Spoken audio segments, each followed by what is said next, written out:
హైదరాబాద్ నగరం రామంతపూర్లోని గోకులే నగర్లో ఆదివారం అర్ధరాత్రి తీవ్ర విషాదం చోటు చేసుకుంది. శ్రీకృష్ణాష్టమి వేడుకల్లో భాగంగా నిర్వహించిన ఊరేగింపు రథానికి విద్యుత్ తీగలు తగిలి 5 వ్యక్తులు అక్కడికక్కడే మృతి చెందారు. కృష్ణాష్టమి కారణంగా ఆదివారం రాత్రి ఊరేగింపు చేపట్టారు. రథాన్ని లాగుతున్న వాహనం మరమ్మతుకు గురి కావడంతో దాన్ని పక్కన నిలిపివేసిన యువకులు రథాన్ని చేతులతో లాగుతూ ముందుకు తీసుకువెళ్లారు. ఈ క్రమంలో రథానికి విద్యుత్ తీగలు తగిలాయి. దీంతో రథాన్ని లాగుతున్న 9 మందికి షాక్ కొట్టడంతో వారంతా ఒక్కసారిగా విసిరేసినట్లు దూరంగా పడిపోయారు.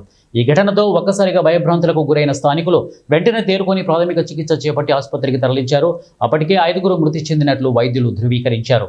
మరో 4 స్థానికంగా ఉన్న ప్రైవేట్ ఆసుపత్రుల్లో చేర్పించి చికిత్స అందిస్తున్నారు. మృతి చెందిన వారిలో కృష్ణ యాదవ్, సురేష్ యాదవ్, శ్రీకాంత్ రెడ్డి, రుద్ర వికాస్, రాజేంద్ర రెడ్డి ఉన్నట్లు గుర్తించారు. వారి మృతదేహాలను శవపరీక్ష నిమిత్తం గాంధీ ఆసుపత్రికి తరలించారు. గాయపడిన వారిలో కేంద్ర మంత్రి కిషన్ రెడ్డి, గన్మెన్ శ్రీనివాస్ సైతం ఉన్నట్లు సమాచారం.